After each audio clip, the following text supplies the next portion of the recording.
At the United General Assembly, how do you explain Canada supporting both a two-state society in the Middle East on one hand, and at the same time refusing to condemn settlements on the West Bank on the other? Canada's position has long been that illegal settlements are not only against international law, but not conducive to the two-state solution that has been Canada's long-standing position. We cannot envision a future in which there is not a viable, secure, prosperous Palestinian state alongside a viable, secure, prosperous Israel. That is what Canada has always been pushing for, and that's what we will continue to advocate for. However, we've also had as a long-standing policy that the singling out of Israel at the United Nations is not helpful either to combating global anti-Semitism or to getting towards that two-state solution, and that's why we've been consistent in where we've been.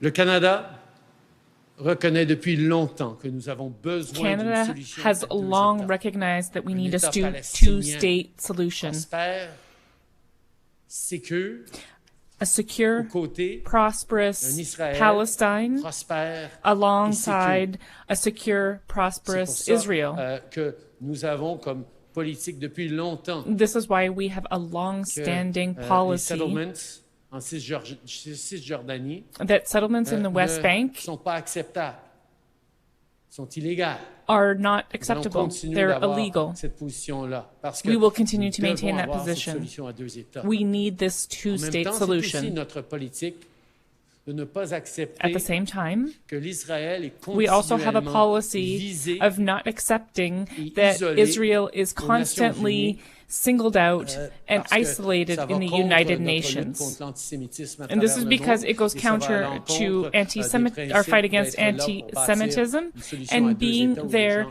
to build s'entendent a et se respectent. two-state solution that would bring people together. Negar Moshahedi, Global News. My question is for the Prime Minister. We spoke to a BC lawyer who has a database of more than 700 Iranian regime-linked insiders living freely in this country. We also spoke to other legal experts, security experts in the Iranian-Canadian community in the course of our year-long investigation. Now, they're all advocating for the same thing, to list the IRGC as a terrorist entity. Prime Minister, will you commit to listing the IRGC as a terrorist entity? This is something that Canadian governments have looked at very, very carefully over the past over a decade. The Conservative government that took very strong positions against Iran all those years ago did not list the IRGC directly as a terrorist entity. And we continue to watch and make sure that we're able to do everything we can that is responsible against the impact of the IRGC. Canada has listed the IRGC Quds Force, for example, as a terrorist entity. One of the steps we have taken, though, as a government, just last year, was using a tool that has rarely been used in Canada, but has only been used in situations of the deepest violations of international law and indeed of crimes against humanity, in situations like in Rwanda and Bosnia, where we have used measures under the IRGC to list the senior members of the IRGC as being permanently banned from Canada. Even if there is a regime change and a vast improvement of the way the Iranian regime treats not just its people, but people around the world, those people will be banned for the rest of their lives from Canada. This is an extraordinarily strong measure, and we continue every day to look at more ways to continue to hold this terrible regime that has as its first victims its own citizens, but also is involved in terrorist attacks, including the October 7th terrorist attack against Israel on its responsibility. We will continue to stand very strongly against Iran and are always looking to do more. With all due respect, Prime Minister, the people who spoke to us, they said that they risked their lives just to speak to us, and they are desperate for a direct answer from you. As you know, the IRGC is complicit in the killing of at least 55 Canadians and the downing of Flight 752. Could you please answer my question? Will you list the IRGC or commit to listing the IRGC as a terrorist entity, yes or no? As I have said many, many times, the Iranian regime responsible for the shooting down of PS 752, killing of its own citizens and killing of Canadian citizens, its sponsorship of terror around the world, means that we will continue to do everything necessary, both to hold that regime to account, to limit its impact around the world, and to protect Canadians.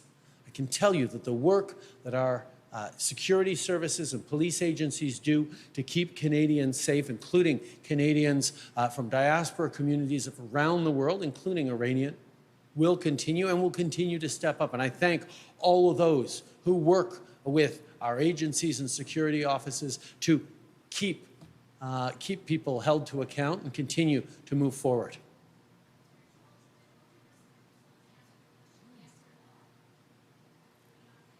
Thank you.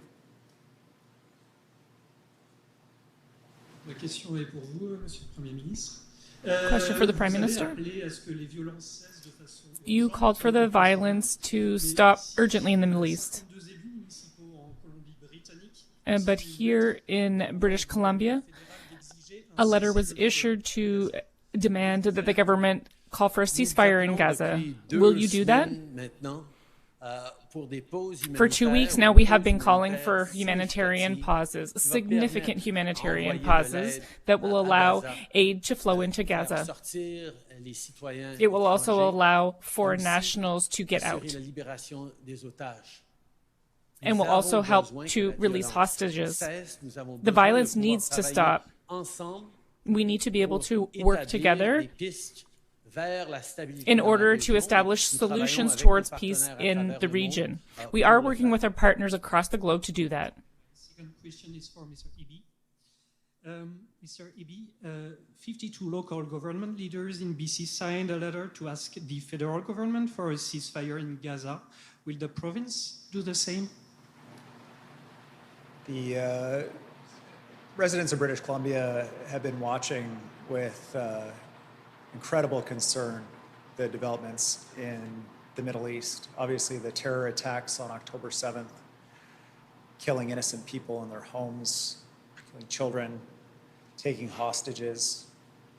And now in Gaza, the bombings, the deaths of innocent children and women, the denial of food and water and access to humanitarian goods. Obviously, the province of BC is not in a position to deliver peace in the Middle East. This is a long-standing conflict, but we can absolutely stand for peace and call for peace and for an end to this horrific run of death in this part of the world. For my part as Premier, my focus is on the people of British Columbia, and what we're seeing here is an increase in hate, an increase in division. People from the Muslim community reporting Islamophobic attacks, people from the Jewish community reporting swastikas painted on the side of synagogues, anti-Semitic attacks. And we are currently working with both communities to deliver increased resources for British Columbians who face hate, who face divisive attacks, because our strength here, as you can see in today's announcement, is our diversity, our openness, our international willingness to welcome everybody and to be a peaceful place where people can celebrate their religions and their cultures free from fear. And that will remain a priority for me and for our government going forward. Hi, I'm Kieran with City News Vancouver on City TV. My question is for the Prime Minister.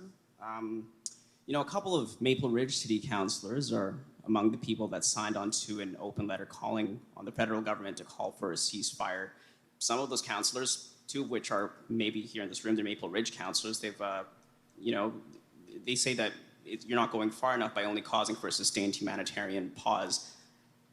could you kind of explain plainly why you won't go as far as calling for a ceasefire? I think we can all agree we want to see an end to the violence in the Middle East. There's no debate around that. And I celebrate the freedom of expression that we continue to have as Canadians to speak up and express our concerns, our fears, our desire to see a solution. Canada is unequivocal in the work we're doing on two levels. One, to try and contribute to an end to the violence and a peaceful resolution in the Middle East, both in the short term, medium, and long term, which is why we continue to be committed to the two-state solution, even more so than ever before. But the second responsibility, which is fundamental for any Canadian government, is to keep Canadians safe, to have Canadians remember who we are. We are not a country who paint hateful symbols on our neighbors' homes. We're not a country who make Jewish kids going to school feel unsafe to publicly mourn the hostages and their dead relatives. We're not a country that attacks with vile hatred someone proudly showing their Palestinian roots or waving a Palestinian flag. This country was made by people who came from every part of the world, partially because they could be safe here in Canada. Because we could live beside neighbors who are totally different from each other and know that even though we may not agree on politics or on specific issues, we all agree to live together in respect and understanding and compassion. And right now, the horrific images we're seeing, the grief people are feeling, the fear they're feeling from around the world, here in Canada, causing Canadians to lash out at each other. Not only is that not who we are, it's not us living up to the responsibility we carry as Canadians. We are one of the places in the world that has figured out better than just about anybody else how to be strong, not in spite of our differences, but because of those differences. How to flourish in diversity. And if we can't figure out how to stop being mad at our neighbors here in Canada,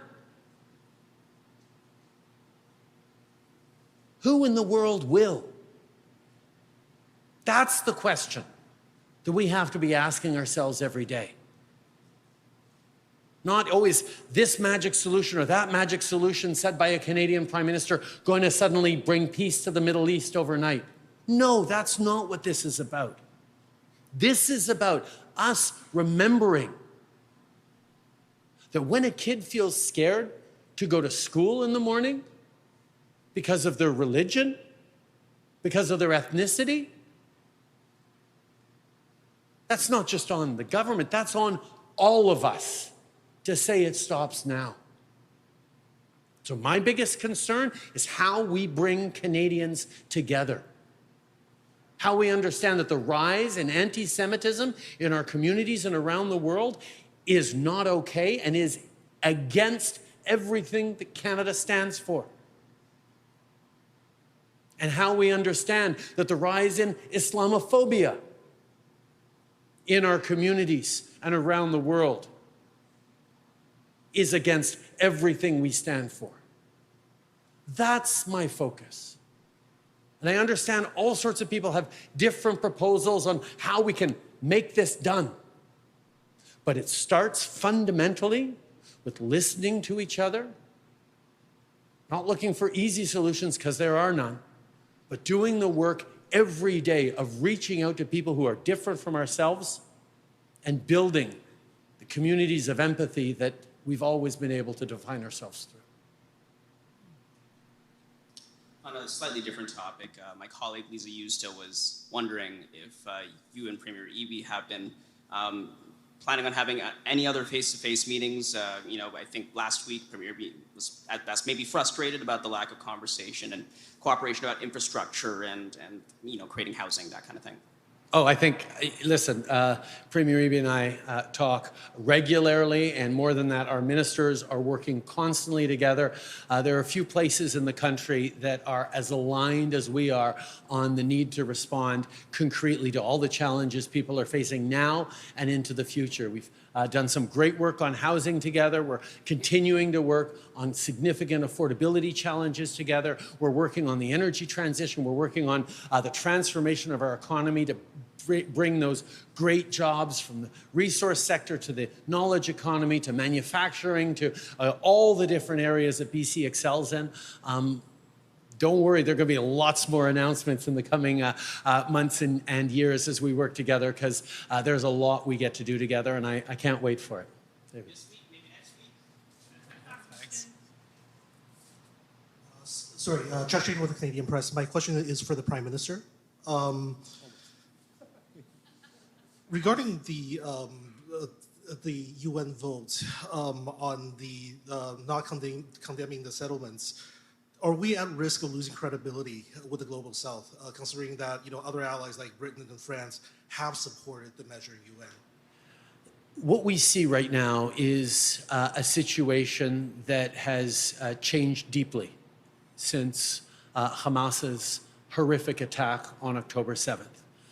We made a careful decision to align our votes and to shift our votes on the UNRWA resolution in support of Palestinians, as Canada was one of the very first countries to step up with significant humanitarian aid, about $60 million worth of aid for Palestinians in Gaza, because we see how dire the situation is. And we will continue to stand unequivocally, as we always have, against illegal settlements.